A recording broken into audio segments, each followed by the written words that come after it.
Hey there, it's Sam here from BMT School of Music, and in today's lesson I'm going to be showing you how to play the main riff from the Red Hot Chili Peppers, Can't Stop. I do believe this song is from around 2002, 2003. I remember when it came out. I was thinking year 10 at school, and it was the coolest sound ever.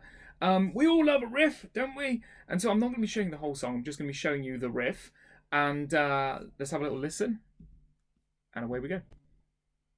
So I'm going to skip to 23 seconds. So skipping past the intro, this is where it starts. Can't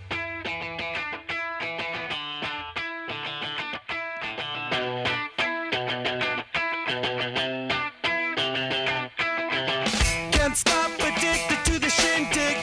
Chop chop, it says I'm gonna win big. Choose not to life of imitation. Distant close into the reservation. DJ fade out. And there we go. So when I first heard this song is when I was very much in the early sort of stages of my playing, and I thought it was two guitars in there. I thought that one was playing the main riff and then another guitar was going and playing ghost notes. But in this lesson I'm going to show you how to achieve that sound. So the first thing we're going to do is we're going to learn how to play the riff just picking it like a normal riff. So that would be like this.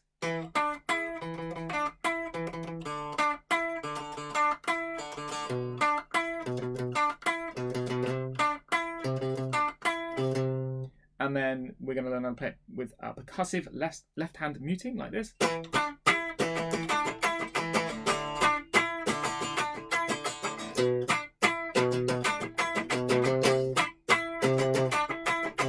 Which you can hear sounds completely different.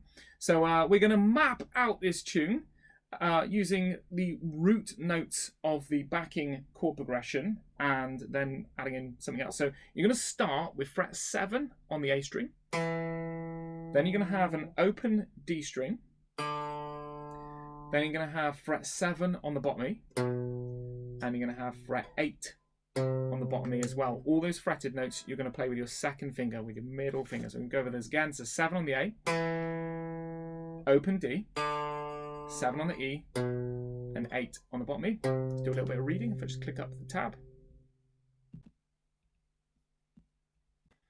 And here is just the main riff here, and the notes I just showed you are here, here, here, and here.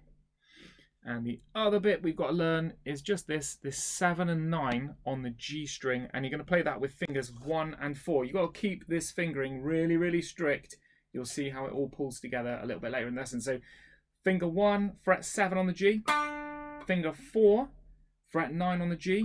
I guarantee you're going to end up using that third finger by accident. Use the little finger. It's going to allow your hand to sit really comfortably on the fretboard, which is really important.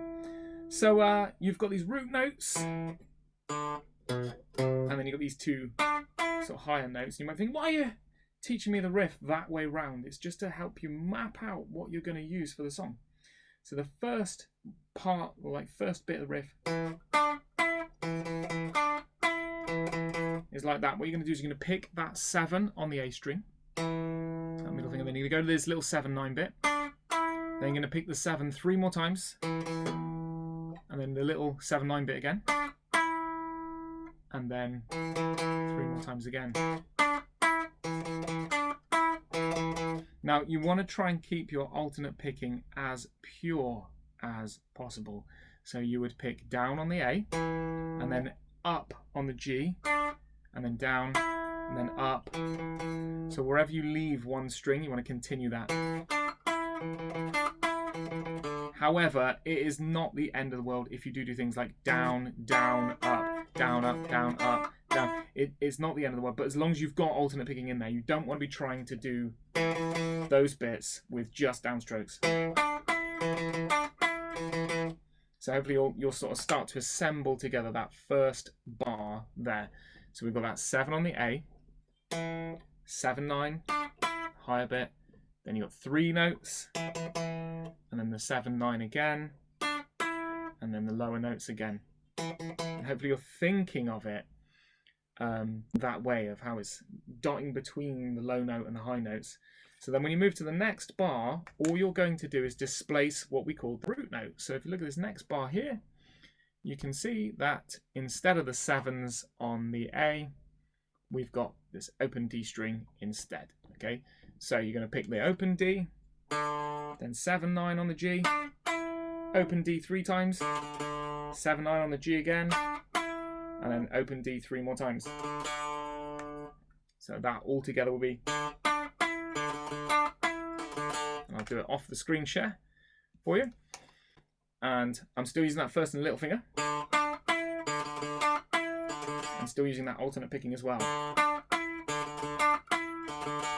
Moving on, we're going to have the 7 on the bottom E now. So this is going to feel very much the same as the first bar.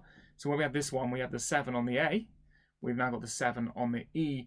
The only thing that can be a little bit trickier with this is that it's just a bigger gap between the strings. So a good tip to always remember with your alternate picking technique is that you need a combined movement of picking the string and moving towards the next one at the same time. So if I draw you a little picture to explain this a little bit further, let's say I'm looking at the guitar from the side and I've got 6 strings like that from the side, and I want to pick the bottom E and then I want to pick the G.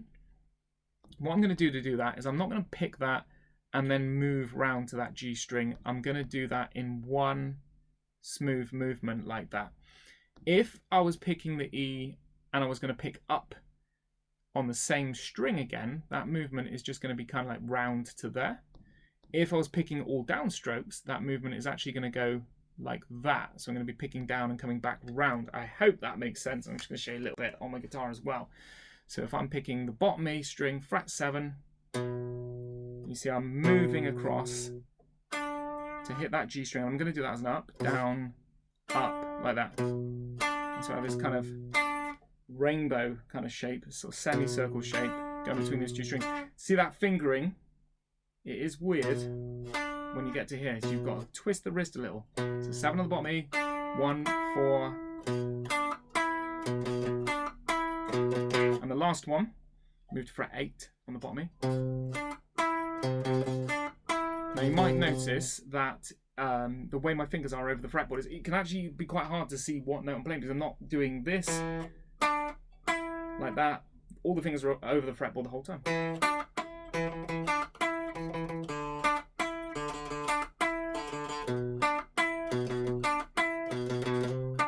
So hopefully that shows you the ropes of being able to play that riff there. You want to do them firstly as root notes, secondly learning those treble, those higher notes, that fret 7 and 9. Thirdly, bar by bar, learning each one and how they are different. And finally, you'll have that whole riff. You might be very, very happy with that. And in my BMT guitar program, we put this into level 3. And when we put it into level 3, that is if you play it like this. But I'm going to take you another step further. Don't worry if you really, really, really struggle with this. You're going to sound really cool just playing the riff I've just shown you now. But we are going to learn it the percussive way. So.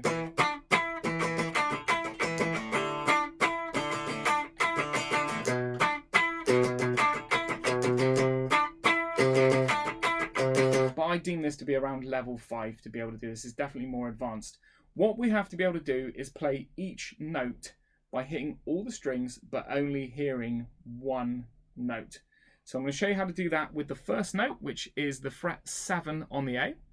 And so what I'm going to do is I'm going to get my middle finger, I'm going to touch the bottom E string, that's going to mute that string. I'm going to get my middle finger, and so that middle finger is just going to slant slightly across the other 4 strings so that they're not being pressed, but they are being muted. So if you imagine those 6 strings sitting completely parallel in height, all the same height, and our middle finger is lying flat across those 6 strings, and they just pushing the tip of that middle finger to fret that A string. It's quite hard to see, but lying like that, just push in just into that A. The other strings are going to move a little bit. We should end up with the bottom E dead, the A string ringing nice and clear, and the D, G, B, and top E all muted as well. When I hit across, I only hear one note. You hear that? You get that really big clacky sound. Now, what can be quite off-putting with this is that it can make you think that you're doing something wrong, because it really is quite noisy. But if I just take you back through that main riff again, you will hear it is very noisy. So here it's from 23 seconds. Just check out that.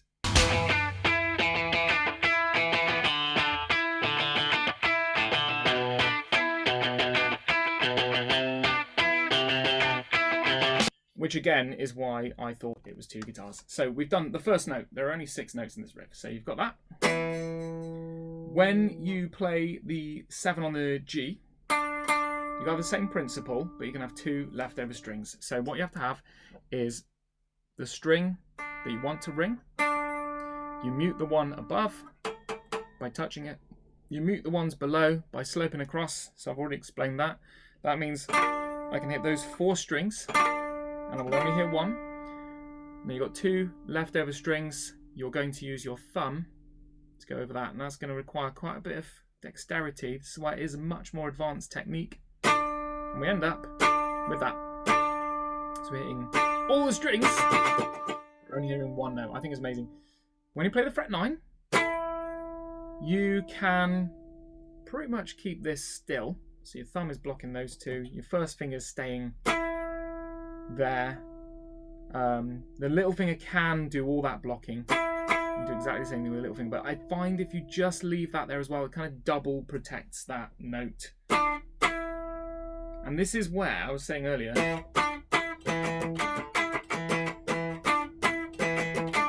the fingers look like they're not really doing much, but they're actually doing loads. They're doing more than you would do with playing the normal riff.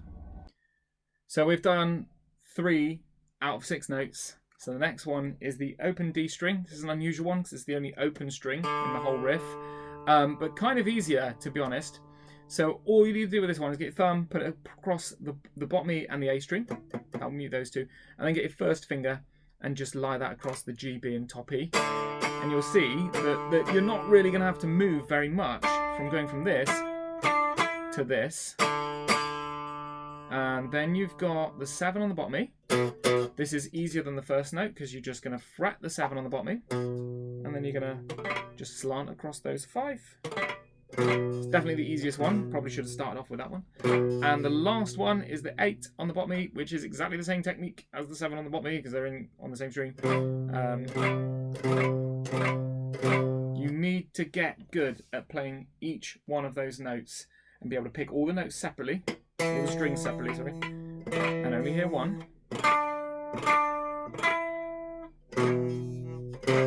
Before you start to try and go